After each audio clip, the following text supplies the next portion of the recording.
Again, I sure could use your help as we determine where to put our focus in terms of how people access the content from Washington. What some are watching online, some are watching on TV, some are listening on radio. And you can help us by texting the word poll to 67742. That's the word poll, P-O-L-L, to 67742. And I'll send you back a link that can, with a selection of different ways in which Washington Watch is consumed. And that'd be very helpful to us. So if you wouldn't mind doing that, it'd be a blessing to me. All right. Authoritarianism, by definition, is a governmental or political system, principle, or practice in which individual freedom is held as completely subordinate to the power or authority of the state, centered either in one person or a small group that is not constitutionally accountable to the people. Does that sound somewhat familiar? Well, I think it does, because for the last couple of years here in the United States and elsewhere around the world, we've seen more and more government leaders hand down onerous orders and mandates in the name of COVID. Well, problem is even more widespread than most of us realize, which is why my next guest is hosting a free of charge virtual event taking place tomorrow to help you understand it, because in order to fight it, you have to understand it. Joining me now to tell us more about this, former Congresswoman Michele Bachmann, Dean of the Robertson School of Government at Regent University and the chair of the Family Research Council. Michele, welcome back to the program.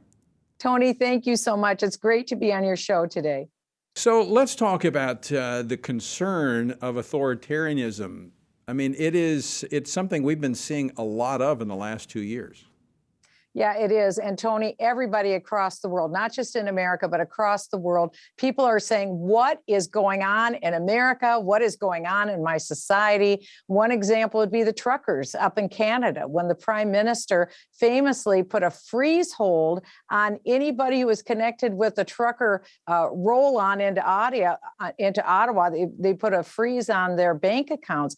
This is happening not just in America, not just in Canada, but literally all across America. We already had authoritarian governments where there's communist governments, for instance, Russia, China, the 57 Muslim nations. There's a lot of authoritarian governments. What's different is that now the Western democracies of the world, the last holdouts for freedom, these nations now have a rise of global authoritarianism. And what's really strange, Tony, is that this is happening simultaneously and it's happening suddenly. It's happening all over the world. And so that's why we are doing a deep dive tomorrow from Regent University with some of the finest collection of speakers that we could pull together, easy to listen to, experts in their field, to explain what is going on in our world. What can we do about it? And what will this mean for the future of our nation?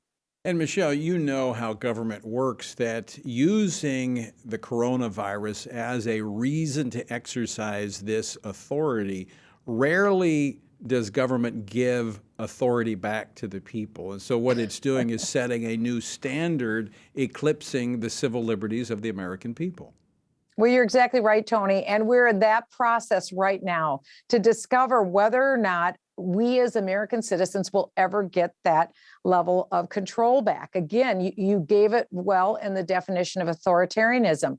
In our system of government in America, it is the people who get to choose the leaders of our nation, and by that extension, the laws that we live under. That's all taken away from us when authoritarianism is what rules, and when essentially global organizations are now making decisions. I'll give you one example. This weekend, Bill Gates came out and said he believes 100% of Americans should stop eating beef and all move to synthetic beef. Well, Bill Gates has a lot of say. He's very wealthy. He owns a huge corporation, but he's highly influential, not only just in the recent COVID restrictions, but also going forward as a member of the World Economic Forum. We'll be looking at items like that and what it is that people can do going forward, because we want to regain our liberties, not succumb to even greater authoritarianism.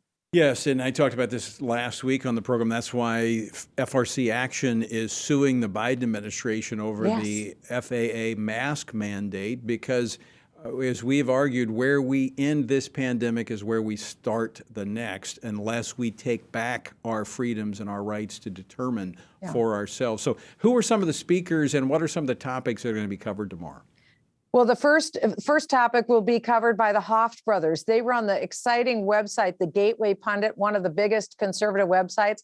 They have an archive. They'll go through a timeline with actual examples of the rise of global authoritarianism. After that, we're going to have Dr. Michael Rechtenwald, and we'll also have Leo Holman, two great reporters, two great academics who are, again, very easy to listen to. They'll both do deep dives into this organization called World Economic Forum, the organization that has been meeting twice a year in Davos, Switzerland. And they're cooking up all these great ideas for people in the world that we need to come under their control rather than under the freedom's control. Then Senator Rand Paul will join us live from Washington, D.C. He'll talk about medical authoritarianism, his interactions with Dr. Fauci and with COVID. And then we will hear from the great Dr. Ed Hindson, who's the former head of the Divinity School at Liberty University.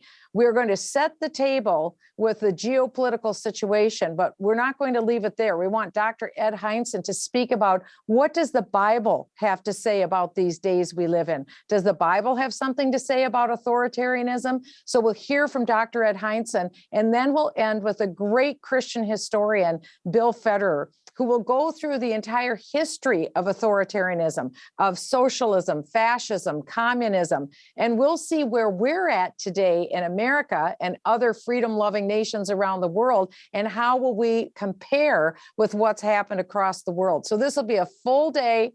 We'll have it all archived at the same website, regent.edu/globalism. You register there, you watch the program there, and you can go back and rewatch the programs. And you can take each individual speaker, you can share it with other people, you can live stream this. It's all free. We don't want to have any proprietary advantage here. We want everyone to have the information, and people won't get this information anywhere else because in our nation, it is censorship and it's canceling. And so the media, that's why we have to have a Family Research Council, and we have to have your show, Tony, because people can't find out the truth anywhere else. So we're trying to be part of that solution. Bring truth to the people because God's people perish for lack of knowledge. We're here to give 5 hours of the greatest cutting edge knowledge you're going to find on this topic. What is happening in our world today? Well, that's a great lineup of speakers, and be sure and tell Dr. Hindson, who was one of my professors when I was at Liberty University, that I said hello. That's a great lineup. And once again, before we go, tell our viewers and listeners how they can be a part of this tomorrow. Sure, Tony. Just go to your computer and type in regent.edu/globalism. Regent.edu/globalism. It begins at noon Eastern time and it goes until 5 o'clock Eastern time. It's 5 hours. It's fast paced. You'll be on the edge of your seat. So go to regent.edu/globalism beginning at noon Eastern time tomorrow. All right. Michele Bachmann, always great to see you. Thanks so much for stopping in today. And we'll be encouraging people to join you tomorrow. Thanks again, Tony. Really appreciate it. All right.